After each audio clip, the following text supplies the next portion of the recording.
Good afternoon and welcome to the Midday News. Here's what we have in the bulletin. Teachers still awaiting improved wage offer from the government. Ireland's positivity rate in COVID-19 increases by 9% over the last 24 hours. Later in sports, West Indies still fighting to reach the semi-finals of the T20 World Cup. I'm Giovanni Dennis and here are the details. The Jamaica Teachers Association says it is still waiting on the government to offer a better wage package. JTA President Winston Smith says the association has not accepted what has been put on the table. Shamela Pullen reports. For months, the Jamaica Teachers Association has been waiting for the Finance Ministry to make a better wage offer. This has caused some level of unease in the association. But JTA President Winston Smith is asking teachers to be patient as the wait is in their best interest. We are still awaiting a response from the Ministry of Finance. They would have sent to us an offer of 3%. That is what we got, with a few minor adjustments on areas that really and truly doesn't benefit the majority of the teaching population. We have rejected that and we are waiting on a response. We have rejected it, and to make it's abundantly clear to the Ministry of Finance and Public Service that's what was put on the table cannot hold, and we are awaiting a response from them so that we can quickly bring the matter to a resolution. The association's president says his members are barely living from hand to mouth as what they are currently getting is just not enough. It is time for teachers to be accorded the true respect, not just in name, but in compensation, Tamala. I cannot go to any supermarket and brandish my teacher ID and be given free grocery. Neither can Water Commission and our JTA look at my ID and give all teachers and say, oh, you're such a hard-working teacher, let me give you your electricity bill free. And remember, Shamela, schools have now been moved from the government facility into the living room of our teachers. He says it's unfortunate that it is taking so long for an agreement to be reached. Bring us a good offer and we will sign today. Well, not necessarily today because we have to get the delegates to approve it. But if you present to us a nice offer of 80 or 90% increase, and as well as other fringe benefits, I'm sure we'll sign off by today, and the Ministry of Finance will be free to go ahead and do their budget forecasting and planning as we seek to enhance education. Shamela Pullen, TVJ News. The country's COVID-19 positivity rate increased by 9.7% in the last 24 hours. On Wednesday, the country's positivity rate was 18.3%. 133 new confirmed cases were reported from 802 test samples. The overall case count is now 89,349. According to the Ministry of Health, 255 people are hospitalized with the virus. 15 are in critical condition, while 25 are severely ill. There are 27,894 active cases on the island. In the meantime, 137 more people have recovered from COVID-19, increasing the overall recovery count to 58,576. Meanwhile, 8 more people have died from the respiratory illness. The death toll now stands at 2,257. The World Health Organization has reported that the number of coronavirus cases in Europe has risen for the 5th consecutive week, making it the only world region where COVID-19 is still increasing. In its weekly report on the pandemic, the UN Health Agency said new cases increased by 6% in Europe compared to an 18% spike in the previous week. The weekly number of new infections in other regions either fell or remained about the same.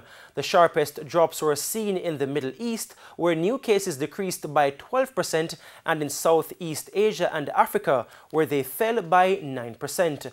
Overall, 3 million new weekly cases were reported globally. The number of deaths from COVID-19 worldwide rose by 8%, driven mainly by Southeast Asia, where deaths spiked by 50%. Climate Change Minister Pernell Charles Jr. says stronger penalties are coming for abusers of the environment. His comments come as the government continues to defend its record in tackling climate change and other matters relating to the environment. O'Shane Masters reports. There's a call for urgent measures to address the impact of climate change on Jamaica. World leaders are holding talks in Glasgow, Scotland on matters associated with the adverse effects of the climate crisis. Environment Minister Pernell Charles Jr., who is in attendance, says while Jamaica is among the lowest emitters of greenhouse gases, there's a greater need for action now more than ever. This is greater than the COVID-19 pandemic. One catastrophic event can wipe out a country of our size. Dominica was completely devastated, and they are just a few hours away from us. But environmental activist Diana Macaulay has described the government's approach to dealing with climate-related issues as just talk. She says the Prime Minister has positioned himself as a climate leader, but lacks the actions to support it. One of our commitments is to protect mangrove forests along the coastline, right? Because they are a way of protecting us from the worst impacts of storms. And they are also a carbon sink. They suck carbon out of the atmosphere. Right. But we have a very large hotel being built in Hanover with a permit to reduce, a large area of mangroves. In the meantime, Mr. Charles has said his ministry will be working closely with stakeholders locally to address the issues. And I intend, when I get back, to sit down around the table with some of the persons from civil society, with some of the colleagues from public and private sector, all with a perspective of seeing how we can work together, not against each other, not targeting each other to say, aha, you're not doing this, but rather to say, listen, this is what needs to be done. Mr. Charles says stronger penalties are coming for abusers of the environment. The issue was discussed on the morning agenda on Power 106 FM on Thursday. O'Shane Masters, TVJ News. The Integrity Commission says it remains concerned about the rate of compliance by public officials with the requirement for filing their statutory declarations. It says 27,056 statutory declarations from last year have been received from declarants as at September 30. This represents a 66.89% compliance rate. Declarations were outstanding for 2 unnamed parliamentarians up to the end of September. The Integrity Commission says it has started the process of preparing files for outstanding declarants to be referred for prosecution. It says going forward, once the period for making declaration ends on December 31, files will automatically be referred for prosecution. And it's now time for a break here on the Midday News, but please stay with us. We'll have much more when you return. Welcome back. We're continuing the news. The St. Catharines South Police say they continue to grapple with an upsurge in criminal activities. However, the head of the police division says criminals will not be allowed to take over. On Wednesday, the police and other stakeholders walked through the community, all in hopes of partnering with residents to help slow the spate of shootings. O'Shane Masters reports.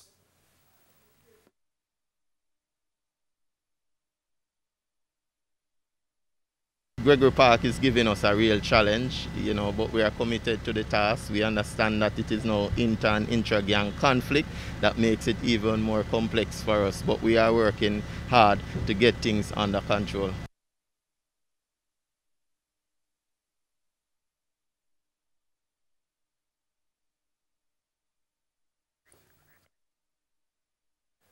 And we apologize for the technical glitch in that story.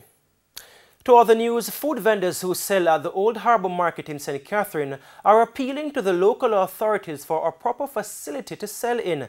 Vendors say they get wet and the market is muddy when it rains. They were relocated to accommodate the bus and the taxi park, but the food vendors say the area they are using is still not ideal. This is a market street and everybody line up in the market street. We need a market or we cannot stay right here. And it's a big controversy because nobody can sit there, nobody cannot pass each other. We as the vendors, we don't have a parking. Customers come, they don't have no parking.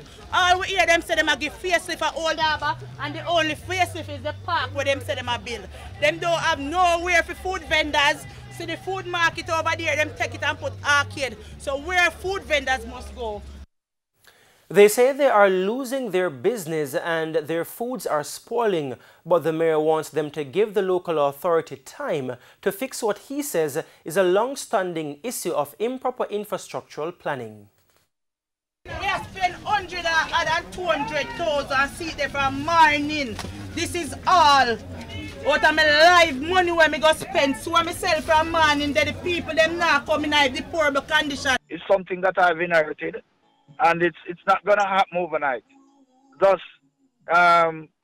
some of these things we will have to just live with them. And still in Old Harbour, a month after they were relocated, some vendors in the Old Harbour Market in St. Catherine have once again been given orders to move. Spanish Town Mayor Norman Scott says the recently rebuilt shops are unsightly and containers will be set up to accommodate all the vendors in a more orderly way. But as Krista Campbell reports, the vendors are taking issue with how the change was communicated. Still rebuilding their shops after they were relocated in October, vendors in the Old Harbour Market in St. Catherine were again slapped with relocation orders. They say Spanish Town Mayor Norman Scott gave them 2 weeks' notice, but they're not pleased with how it was done. And come and say, if we pull down, and we pull down the shop, and make it back, them tell we where we go, and how we build the shop, and we build it. Me tile it Wednesday. After me tile it, them tell me say, Thursday then come and say, it have to pull down. Last week Sunday I built my shop. And he came here Thursday and said, he did not have a meeting or anything. Him just come in and say, all these shops have to pull down. And coming in Monday morning, he's coming in with 20 containers Monday morning to put up because the shops them look shabby. A people money me spend to start back, and we still can't see where we are because them are come and stretch we are now. Say we have to go move back again. No, that's not right. Looking at my shop, and $1,000 me spend, no me no complete. So all my money I go when me tear down them thing and put up on my head, no want me put them. I kill with stress. The mayor says he did meet with some of the vendors to discuss the plan to use containers and says there will be some compensation for those who already spent money to rebuild their shops. Give them some kind of period to operate without them paying any lease on these new shops. Now, as for the 2 weeks notice for the vendors to pull down their structures, the mayor notes that it will be impossible for the relocation to be done before the festive season. So we are allowing them to operate from now until Christmas. Krista Campbell, TVJ News. And it's now time for the Business Minute with Cody and Barrett. In the world of business, Red Stripe has completed renovations of its facility in Kingston to incorporate multi-purpose facilities for its employees. The project, which cost 134 million Jamaican dollars, provided jobs for over 20 businesses. It was brilliant in a time when there was no work going on, and it impacted our business tremendously, and it brought us through a very slow period, and it helped the local community because most of the labor force is taken from this local vicinity. After 20 months of restrictions, Australia finally reopened its borders to international flights on Monday. Qantas Airlines CEO Alan Joyce says this is just the beginning of a big rebound for the industry. In the last 2 weeks, we had 500,000 bookings for domestic travel compared to 20,000 in a fortnight in August. So 25-fold increase on that. And we think by the time we get to Easter, we'll be back to 120% of pre-COVID. And that's it for the Business Minute. I'm Cody Ann Barrett. It's now time for the top regional and international stories with Sandy Williams. In the region, the Cuban government is said to be openly harassing a group of activists who have been planning a peaceful protest march on November 15. The protest will test the regime's tolerance of dissent. Months after historic protests rattled the island in July, activists are getting ominous warnings and there are fears of another crackdown. The Cuban government has announced that the island will now carry out large-scale military exercises on the same date of the planned protest. Protest organizers say that by putting armed government supporters into the streets, the state is trying to scare demonstrators into staying at home. The White House is threatening more sanctions on Cuba if the protests aren't allowed to happen. On the international scene, the first pill designed to treat symptomatic COVID has been approved by the UK medicines regulator. The tablet, Molnupiravir, will be given twice a day to vulnerable patients recently diagnosed with the disease. In clinical trials, the pill, originally developed to treat flu, cut the risk of hospitalization or death by about half. UK Health Secretary Sajid Javid said the treatment was a game changer for the most frail and immunosuppressed. And those were the top regional and international stories. I'm Sandy Williams. And we head to a quick break. When we come back, Simon Preston will have the Midday Sports. Welcome back. It's now time for Midday Sports. I'm Simon Preston. At sports time, the West Indies had reached 107 for 5 after 14 overs against Sri Lanka in the ICC T20 World Cup in Abu Dhabi. The Caribbean side needs a further 83 runs to win off 36 balls. Batting first, Sri Lanka posted 189 for 3 off their 20 overs, with Sharith Asalanka top scoring with 68. Pathum Nissanka also chipped in with 51. Andre Russell took 2 for 33, while Dwayne Bravo took 1 for 42.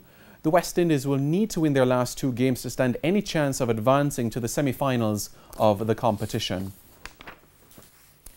Australia defeated Bangladesh by 8 wickets in match 34 of the ICC T20 World Cup in Dubai early today.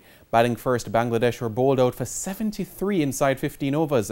Adam Zampa took 5 for 19, while Mitchell Starc and Josh Hazlewood took 2 wickets each. Shamim Hussain top scored for Bangladesh with 19. In reply, Australia raced to their target in 6.2 overs thanks to Aaron Finch, who top scored with 40. David Warner added 18, while Mitchell Marsh made 16. Taskin Ahmed and Shariful Islam took a wicket each for Bangladesh. The West Indies will tour Pakistan for 3 T20s and 3 ODIs next month. Cricket West Indies have announced that the tour will run from December 13 to 22 and all matches will be played in Karachi. This is the first time the Caribbean side will be playing an ODI series in Pakistan since 2006 and the first time they'll play a T20 series in Pakistan since 2018. The T20s are set for December 13, 14 and 16 and the ODIs are set for December 18, 20 and 22. The Caribbean side are due to arrive in Pakistan on December 9. The ODI series will serve as points in the ICC Cricket Super League towards qualification to the 2023 Cricket World Cup. And finally this afternoon, reggae boy Kim Aroof will be looking to continue his purple patch of form in front of goal as his Rangers side battles Danish club Brøndby in the UEFA Europa League this afternoon. Rangers are third in Group A on 3 points, while Brøndby are at the foot of the table on 1 point. Kickoff is at 12:45. Roof has scored 9 goals in 16 appearances in all competitions this season for Rangers. Meanwhile, another reggae boy in Mikel Antonio and West Ham United entertains Belgian side Genk in Group H action. That match also kicks off at 12:45. West Ham United leads Group H with 9 points after 3 games. And that is it for your Midday Sports Report. I'm Simon Preston. Giovanni, it is over to you.